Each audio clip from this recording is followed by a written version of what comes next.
सृष्टि के पहले और सृष्टि के बाद भी जो अडिग है वही शिव है। जहाँ न दिशा है न समय, वहीं स्थित है ब्रह्मांड का केंद्र कैलाश।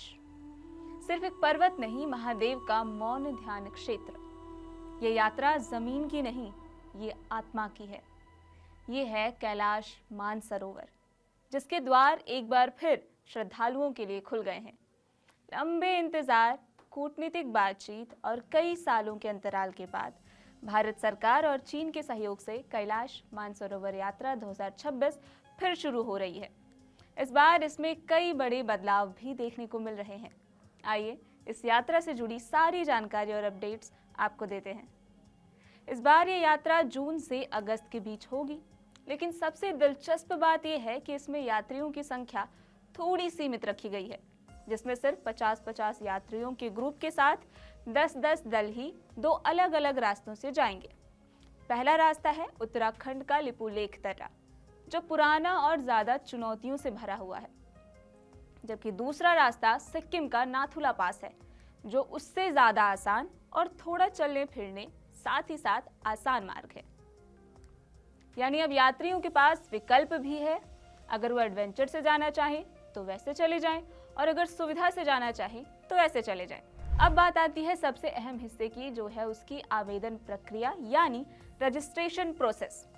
अगर आप सोच रहे हैं कि इसमें सिफारिश या जुगाड़ काम आ सकता है, तो ऐसा बिल्कुल भी नहीं है, क्योंकि इस बार पूरी प्रक्रिया 100% कंप्यूटराइज्ड और पूरी पारदर्शी रखी गई है, जिसके आवेदन के लिए आपको केवल आधिकारिक वेबसाइट यानी kmy.gov.in पर जाकर रजिस्ट्रेशन करना होगा, लॉगिन बनाना होगा और अपना फॉर्म ऑनलाइन भरना होगा।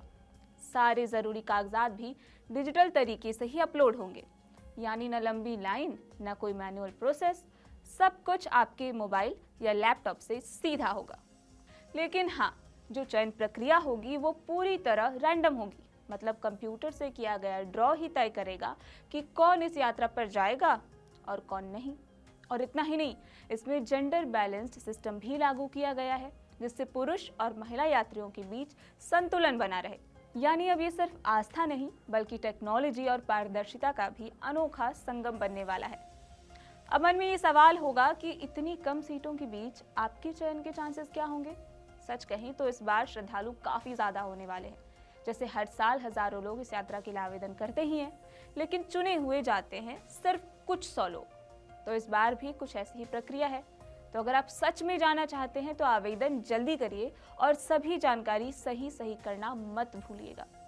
इस यात्रा में धार्मिक महत्व के साथ साथ इसका शारीरिक अनुभव भी है, क्योंकि हिमालय की ऊंचाइयों, कठिन मौसम और आध्यात्मिक ऊर्जा के बीच ये सफर किसी साधना से कम नहीं।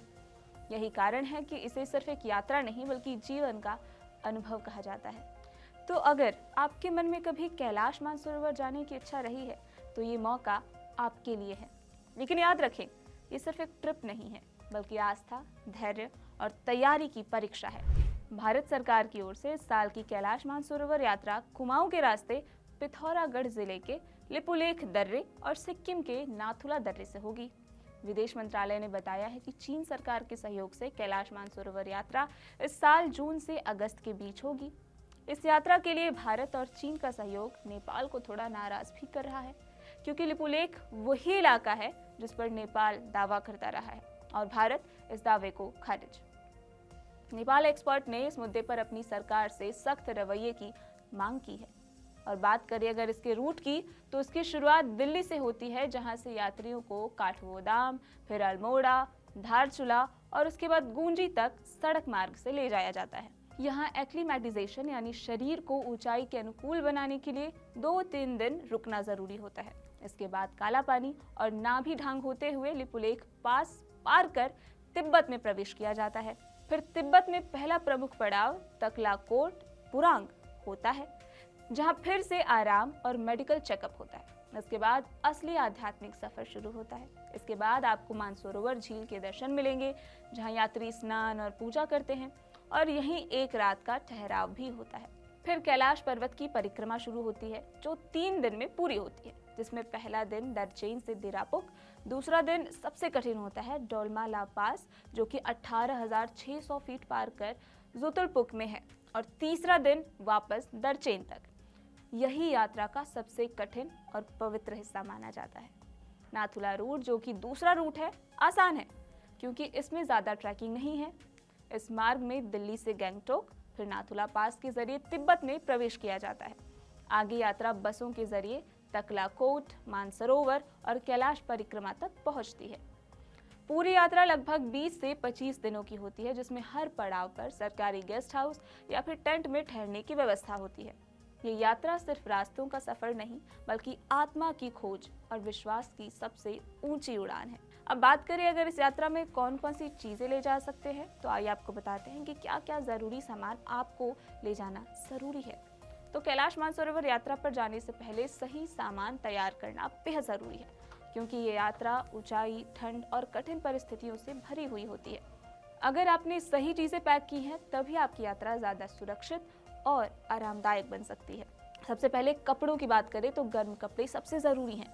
आपको थर्मल इनर, ऊनी sweater, down jacket, waterproof jacket, track pant और ऊनी मोजे रखना बहुत ज़रूरी है। सिर और हाथों के लिए ऊनी टोपी, मफलर और ग्लव्स भी ज़रूरी हैं। मजबूत और आरामदायक ट्रैकिंग शूज़ ज़रूर अपने साथ रखें, जिससे पूरे सफ़र में आपको चलने में कोई दिक्कत ना हो। और साथ में चप्पल और हल्के जूते भी काम आते हैं, तो उसे भी ध्यान से रख लें। स्वास्थ्य से जुड़ी चीज़ों में अपनी रोज़ की दवाइयाँ ज़रूर रखें। इसके अलावा बेसिक फर्स्ट एड किट, दर्द की दवा, सर्दी खांसी की दवा, बैंडेज, एंटीसेप्टिक क्रीम और ORS पाउडर रखना तो बिल्कुल भी ना भूलें। ऊंचाई पर सांस लेने में दिक्कत हो सकती है, इसलिए डॉक्टर की सलाह ज़रूर लें और दवाइयाँ साथ रखें। डेली यूज़ की चीज़ों में आप sunglasses, sunscreen, lip balm, moisturiser और टॉर्च रखना ना भूलें। और तो और पावर बैंक, एक्स्ट्रा बैटरियाँ और ज़रूरी चार्जर भी साथ रखें, क्योंकि हर जगह बिजली आपको नहीं मिलेगी। खाने पीने के लिए dry fruits, energy bar, biscuit, chocolate रखें ताकि आपको वो तुरंत एनर्जी दे सकें।